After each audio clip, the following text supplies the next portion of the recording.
प्राचीन समय की बात है।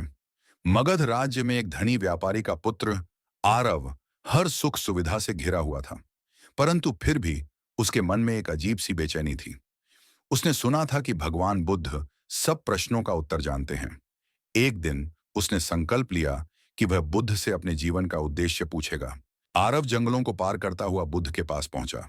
उसने श्रद्धा से प्रणाम किया और बोला, भगवान, मेरे पास सब कुछ है, फिर भी मन अशांत क्यों है? बुद्ध मुस्कुराए और बोले, आरव, क्या तुम सच में जानते हो कि तुम्हारे पास सब कुछ है? आरव चौंक गया। यह क्या प्रश्न था? उसने गर्व से उत्तर दिया, हाँ, मेरे पास धन, वैभव और शक्ति है। बुद्ध ने एक छोटा सा कंचा उठाया और उसे धूप में रखा। कंचे से इंद्रधनुषी प्रकाश निकलने लगा।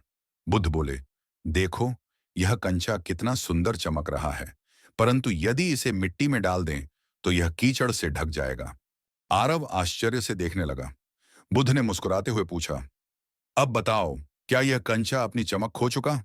आरव बोला, नहीं, यह तो अब भी भीतर से वैसा ही है, बस ऊपर कीचड़ जम गया है। बुद्ध ने गंभीर स्वर में कहा, बिल्कुल वैसे ही तुम्हारे मन के भीतर शुद्धता और शांति है, परंतु तुमने इसे माया, लालच और अहंकार के कीचड़ में ढक दिया है।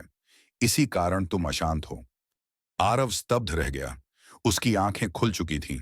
उसने बुद्ध के चरणों में गिरकर कहा, भगवान, अब मैं समझ गया। सच्चा सुख बाहरी वस्तुओं में नहीं, बल्कि भीतर की शांति में है। बुद्ध ने मुस्कुराते हुए कहा, सही कहा, आरव, अब जाओ, अपनी माया के भ्रम को छोड़कर सत्य की ओर बढ़ो। उस दिन से आरव ने अपनी सारी माया त्याग दी और सच्ची शांति की खोज में निकल पड़ा, एक नए जीवन की ओर। माया एक भ्रम है, परंतु सत्य को जिसने पहचान लिया वह सदा के लिए मुक्त हो गया।